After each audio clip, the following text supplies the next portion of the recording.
almost a year ago. 2 months living in Japan, I made a list of 10 things I like and dislike about Tokyo. My year is coming to a close and now I have a whole new list of likes and dislikes.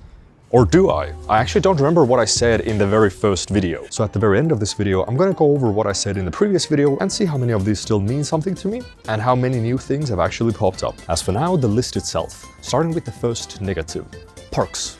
Or I guess the lack of it, or I guess more specifically, the lack of the greenery in parks.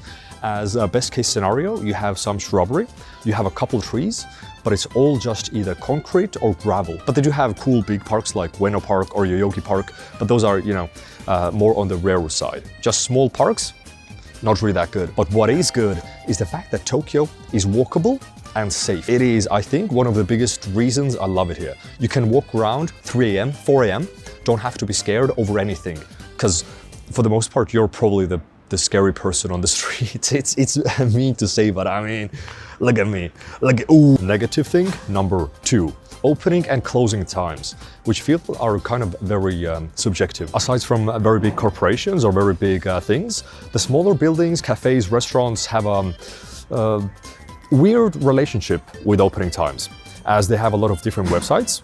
Google Maps shows different opening times, their own websites, maybe Instagram. Every website has different opening times and it's hard to update all of them. So in a lot of cases, a lot of the websites, or maybe all of the websites, are completely irrelevant in terms of information. And the only information you can get is if you go to the store and check out their door, which if the store is very far away, you're gonna be in for a bad time. Has happened to us a couple times in different prefectures where we drove to the monkey park for like hour and a half. Monkeys were gone, it was closed. As for the good things, yeah, I know, I just said pretty bad things about the bars and locations and opening times, but man, if they are open, you're in for a treat. There's so many different things to do every single day. The activities are quite literally endless. I've been able to make a vlog where every single day I do something new for over 300 days now. And in any other country, this just straight up would have been impossible. And not only does it have like a ton of different places that you can visit, but it also has unique experiences that you can literally get nowhere else in the world. It truly is a magical place that you can just keep on exploring indefinitely. Excuse me, sir, are you waiting in line or like, are we? Number 3, lines. I know it's a thing we can't really fix as the population is huge here, but that doesn't mean I have to like it. Lines are everywhere. People line up for everything, and in a lot of cases it doesn't even make sense why they line up. And it's not like they can't fix it. There are different ways of managing lines, like in a lot of places they have QR codes. You sign in, then you have a QR code on your phone and they call you up when the line is catching up to you. But in a lot of places they just want you to stand in line. You can't even stand in place for another person, you just have to grind it out. That being said, it's a double-edged sword, as lines can also be a good thing, as everybody here in Japan is so nice. It's like insanely nice. Nobody's the main character, everybody's just accepting of each other. And in a lot of cases, if you want to take pictures of, like, let's say you're in Disneyland, you want a picture of the Disney castle, or if you're at a very touristy spot where there's a one touristy thing, like let's say Shibuya crossing with Hachiko, people just line up. Nobody's pushing each other, nobody's trying to scram into the place to take picture first. No, it's just a line. Even if you have to wait 30 minutes to take a picture of the most touristy thing ever, people still just line up and they will help you out if you need to take a picture. If you enter a line, you are God. That's a weird thing to say, kind of makes sense, kind of doesn't. We're moving on to the next item. And while we're speaking of lines and systems that I hate, but are, things that have to be done, lottery system. Whenever there's a concert or a big thing happening, you have to enter a lottery just to get a chance to get into it. Which, I mean, on one hand, it is amazing because you don't have to deal with scalpers who buy like a ton of them in advance. But on the other hand, you can get in if you're unlucky. But that's more of a skill issue, I guess. But that's not the main point here. The main point is signing up. Whenever you enter a lottery, you have to sign up to, I don't know, Family Mart website or some other website. And every place needs you to sign up. You want to get a haircut? Well, you got to sign up to like Hot Pepper or whatever. You want to go to this festival? Well, you got to sign up to their website. Half of my inbox is just filled in with Japanese emails that don't even add anything. The good thing about Japan though, which even though a lot of people here don't speak English, which is a big surprise when I first came here, there doesn't seem to be a lot of issues where a language barrier has been a thing.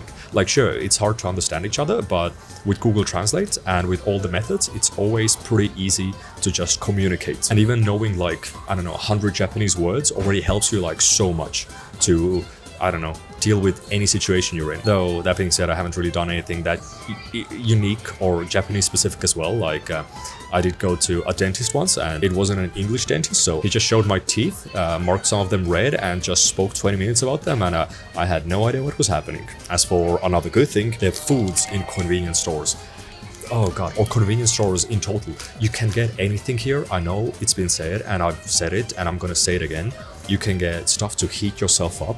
You can get clothes. You can get any stationery you need, pens, paper, any food-related item, band-aids. You can get anything at a convenience store. Print something, pay for your social security, which that is a bad thing. I feel like Japan has made a solution to a problem itself created. Because usually in Europe, if I pay for tickets or social security, I just do it online through a website or bank account. I don't have to, I don't know, do it manually. I can pay for social security in a convenience store, but I can't do it with a card. I have to physically take out cash money and then put it into the specific machine here, which is very weird. I don't even know if this is one of the points. I just started on a rant because I love the fact that convenience stores, okay, first of all, so convenient. Secondly, they have so much good food and the food changes. So yeah, on one hand, it's kind of bad because like if you fall in love with something, then next month it's completely gone. But also means you don't know what you're gonna get.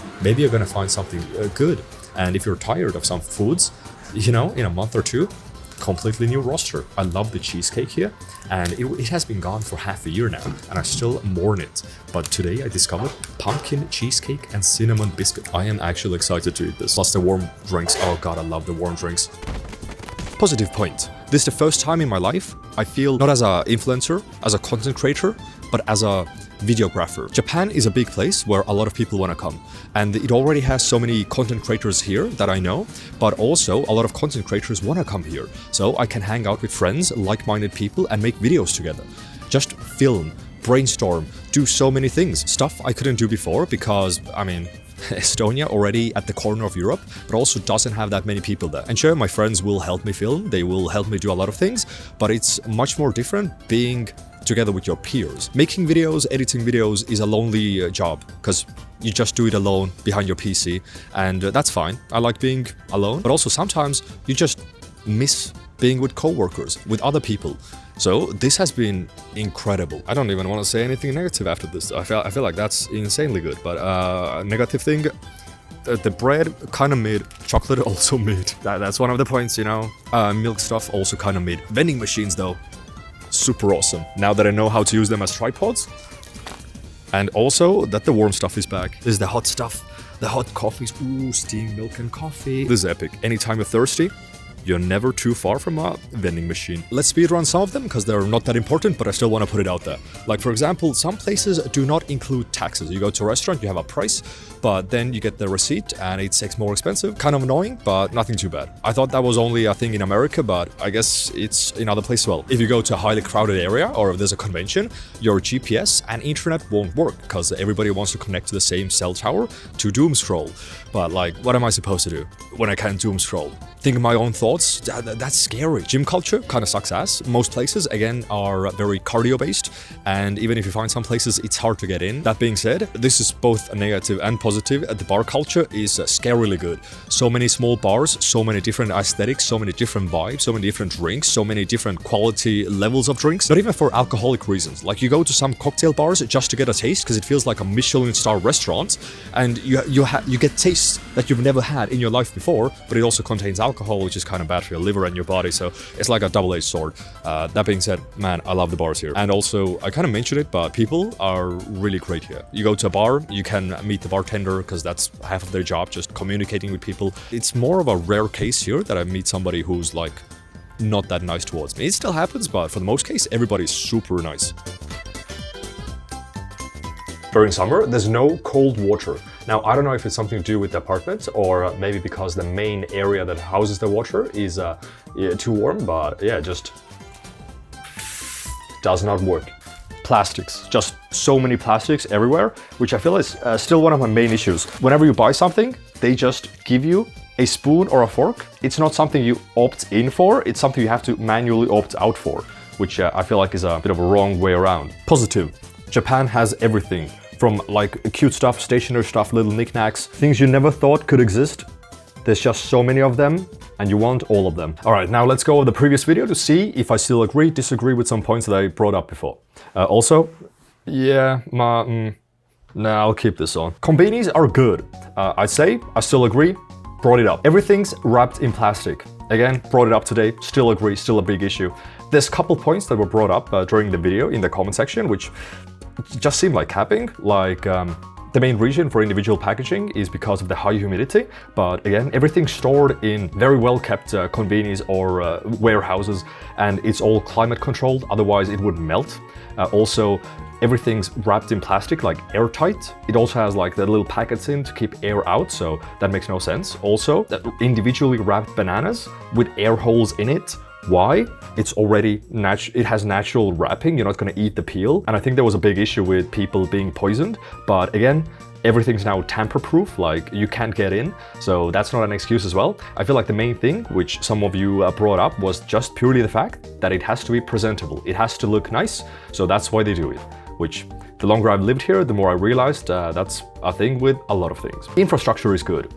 You know, I've gotten so used to it, I completely forgot, but yeah, it's pretty goated. Public bathrooms, haven't really used that many, but yeah, they exist. Also brought up that it's walkable, which, yeah, no shit. Love it. I think I'm, again, too used to it. Didn't like that people are sick in public transport, just coughing, sneezing. I think I'm just more used to it at this point, so it didn't feel like it was necessary enough to bring it up too much. People are quiet. Love that. We're in trains or everywhere else, just everybody respects each other. That's sick. I brought up that bars are kind of insane, just bar culture. I also brought up that it has unlimited activities. Still agree with the same thing. And gyms suck. Again, still brought up today. What I didn't bring up was that getting an apartment is bad. I think it was more relevant to the beginning when I actually tried to get apartments, but now that I'm like already in one, I kind of forgot how much of a hassle it was, and I never want to go through it again. I absolutely hated it. The counter space in the kitchen, pretty lacking. Kind of helps if you don't cook. No place for coats. Yeah, we got coat hangers, so that was solved. You know, there's some very minimal issues that don't matter that can easily be solved, so who cares? Bidets, been using it all the time. I love bidets. Again, so average that I kind of got used to it. And the one thing that I actually do still hate, which I forgot to bring out, toilet paper, one ply, so thin.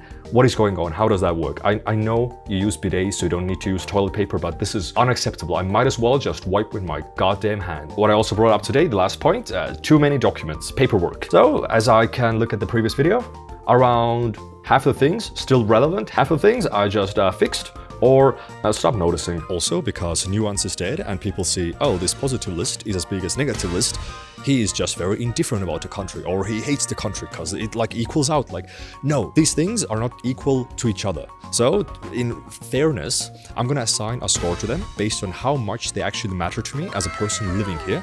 And this is my final result. As you can see, the negatives don't really outweigh the positives, and I absolutely still love Japan. It is a great country. Otherwise, I wouldn't be here. 2 thumbs up if I could.